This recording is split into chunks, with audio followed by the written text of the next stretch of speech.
நண்பர்களே, இன்று நான் சொல்லப்போகும் விஷயம் சாதாரண பணம் பற்றிய பேச்சு அல்ல. இது வாழ்க்கையில் யார் கட்டுப்பாட்டில் இருக்கிறார்கள், நீங்கள் தானா இல்ல சூழ்நிலைகளா என்ற கேள்விக்கான பதில். ஒரு விஷயம் உண்மையாக புரிஞ்சுக்கணும். இந்த உலகம் நல்ல மனசுக்காக உங்களை மதிக்காது, உழைப்புக்காக மட்டும் கூட மதிக்காது. அவர்கள் மதிப்பது பயன் தரக்கூடிய சக்தியை. அந்த சக்தி என்ன தெரியுமா? பணம். ஆனா வெறும் காசு இல்ல. பணம் பிளஸ் கட்டுப்பாடு பிளஸ் திட்டமிடல் சமம் அதிகாரம். ஏன் சிலர் எப்போதும் மேலே போகிறார்கள்? ஒரே நகரத்தில் பிறந்தவர்கள், ஒரே பள்ளியில் படித்தவர்கள், ஒரே மாதிரி ஆரம்பித்தவர்கள். ஆனா சில வருடங்களுக்கு பிறகு ஒருவன் கார் ஓட்டுறான், மற்றவன் இன்னும் பேருந்து காத்திருக்கிறான். ஏன்? அதிர்ஷ்டமா? இல்ல. அவர்கள் நினைப்பது வேற, அவர்கள் நடப்பது வேற, அவர்கள் பணத்தை பார்க்கும் பார்வை வேற. பணம் சம்பாதிப்பது மட்டும் வெற்றி அல்ல. பலர் வாழ்க்கை முழுக்க உழைப்பாங்க, சம்பாதிப்பாங்க, ஆனா சேமிக்க மாட்டாங்க. சேமிப்பாங்க, ஆனா வளர்க்க மாட்டாங்க. வளர்ப்பாங்க, ஆனா பாதுகாக்க மாட்டாங்க.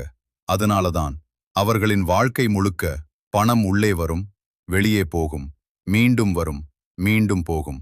அது ஓடும் தண்ணீர மாதிரி குளமாக மாறவே மாட்டேங்குது. உண்மையான செல்வம் எங்கே உருவாகிறது?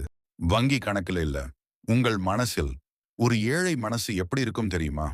எப்படி இந்த மாதம் கடந்து போகும்? எப்படி செலவு குறைப்பது? என்ன கிடைக்குமோ அதில் வாழலாம்.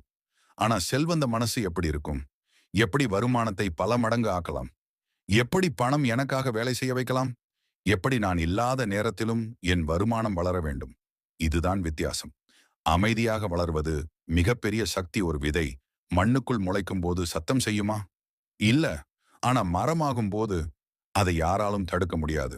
அதுபோல நீங்கள் வளர ஆரம்பிக்கும் போது அதை உலகத்துக்கு அறிவிக்காதீங்க. மக்களுக்கு உங்கள் கனவுகள் தெரிந்தால் அவர்கள் ரெண்டு விஷயம் செய்வாங்க. சிரிப்பாங்க, தடுக்க முயல்வாங்க. ஆனா உங்கள் வெற்றி திடீர்னு வந்தா அவங்க மூணு விஷயம் செய்வாங்க. அதிர்ச்சி அடைவாங்க, பயப்படுவாங்க, மதிப்பாங்க. பணம் ஈர்க்கும் காந்தமாகணும். நீங்கள் பணத்தை துரத்தினால் அது ஓடும். நீங்கள் மதிப்பை உருவாக்கினால் அது ஓடி வந்து சேரும். ஒரு கேள்வி கேளுங்க. மக்கள் உங்களை தேடி வர ஏதாவது காரணம் உண்டா? உங்கள் திறமை யாருக்காவது பணம் சம்பாதிக்க உதவுமா? உங்கள் நேரம் மதிப்புள்ளதா? இந்த மூன்று கேள்விக்கும் ஆம் என்றால் பணம் உங்களை தவிர்க்க முடியாது. நேரம் செல்வந்தர்களின் ரகசிய ஆயுதம். ஏழை மனிதன் நேரம் இருக்கும்போது பணம் இல்லை. பணக்காரன் பணம் இருக்கும்போது நேரத்தை வாங்குகிறான். அவன் வேலை மட்டும் செய்ய மாட்டான், அவன் முறைமை உருவாக்குவான். ஒரு நாள் வேலை செய்யாதா? வருமானம் நின்றுவிடக்கூடாது. அதுதான் சுதந்திரம். உங்கள் பணத்தை கோட்டை மாதிரி கட்டுங்கள். ஒரு சின்ன சின்ன கற்கள் சேர்ந்து தான் பெரிய கோட்டை உருவாகும். அதுபோல அவசர நிதி, நீண்ட கால முதலீடு, வருமானம் தரும் சொத்து, கடன் கட்டுப்பாடு, செலவு ஒழுக்கம் இவை இல்லாமல் பணம் வைத்திருப்பது வாசல் இல்லாத வீடு மாதிரி. அனைவரையும் நம்பாதீர்கள் நண்பர்களே. நீங்கள் ஏழையாக இருந்தபோது யார் உங்களை உதாசீனப்படுத்தினார்கள்? அவர்களுக்கு உங்கள் வளர்ச்சி பிடிக்குமா? வெளியில் பாராட்டு, உள்ளே பொறாமை. இது மனித இயல்பு.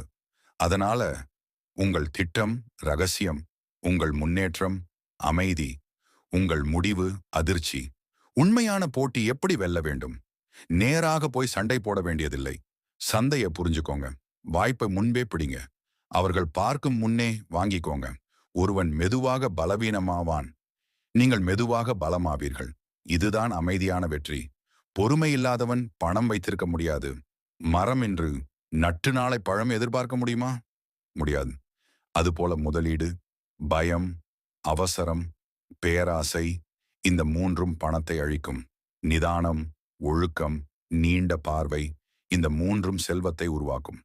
பணம் வந்த பிறகுதான் உண்மையான சோதனை. ஏழையாக இருக்கிறது சிரமம். ஆனா பணக்காரனாக இருந்து பணிவாக இருப்பது இன்னும் கடினம். பலர் பணம் வந்தவுடன் மாறிடுவாங்க. அதுவே அவர்களின் வீழ்ச்சி. உண்மையான வலிமை என்ன தெரியுமா? எளிமையாக தோன்றுவது, ஆழமாக சிந்திப்பது, அமைதியாக கட்டுப்படுத்துவது. உங்கள் செல்வம் உங்களுக்காக மட்டுமில்ல. ஒரு விளக்கு ஒரு அறையை மட்டும் ஒளிர்க்கும். சூரியன் உலகையே ஒளிர்க்கும். நீங்கள் எந்த வகை? உங்கள் பணம் வேலைவாய்ப்பு உருவாக்கட்டும், குடும்பத்தை பாதுகாக்கட்டும், எதிர்காலத்தை கட்டட்டும், பலருக்கு உதவட்டும். அப்போதுதான் அது அதிகாரம். இறுதி ரகசியம், பணம் உங்களை பாதுகாக்கும். ஆனா உங்கள் குணம்தான் அதை பாதுகாக்கும். பணம் வந்தாலும் விழிப்புணர்வு குறையக்கூடாது, ரகசியம் குறையக்கூடாது, ஒழுக்கம் குறையக்கூடாது. ஒரு அரசன் தூங்கும் போதும் காவல் இருக்கும். அதே போல உங்கள் செல்வத்துக்கும் நினைவில் வைத்துக் கொள்ளுங்கள். ஒரு நாள் உங்களை யாரும் கவனிக்கவில்லை. இன்று உங்கள் ஒரு வார்த்தைக்காக மக்கள் காத்திருக்க வேண்டும். அது சத்தமாக போராடி கிடைக்காது. அமைதியாக கட்டி உருவாக்க வேண்டும். இன்று முதல் உங்கள் முடிவு செலவை குறை. சிந்தனையை உயர்த்து. வருமானத்தை பெருக்கு. ரகசியத்தை காப்பாற்று. நேரத்தை மதித்து பயன்படுத்து. ஒரு வருடம் சும்மா உழைக்காதீங்க. தந்திரமாக உழைங்க. அடுத்த வருடம் உங்களை பார்த்து மக்கள் கேட்கணும், இவன் எப்போ இவ்வளவு உயர்ந்தான்? நண்பர்களே, வறுமை என்பது நிரந்தரமில்லை. அதிகாரம் என்பது சாத்தியம். நீங்கள் உங்கள் வாழ்க்கையை கட்டுப்படுத்தும் நாளே உங்கள் புதிய பிறப்பு. அமைதியாக வளருங்கள். ஆழமாக வேரூன்றி நிற்குங்கள். உயரத்தில் நிழல் தரும் மரமாக மாறுங்கள். உங்கள் வளர்ச்சி, உங்கள் பதில், உங்கள் செல்வம், உங்கள் கவசம், உங்கள் வாழ்க்கை, உங்கள் ராஜ்யம். நீங்கள் தயார்தானே? இனி தொடங்குங்கள்.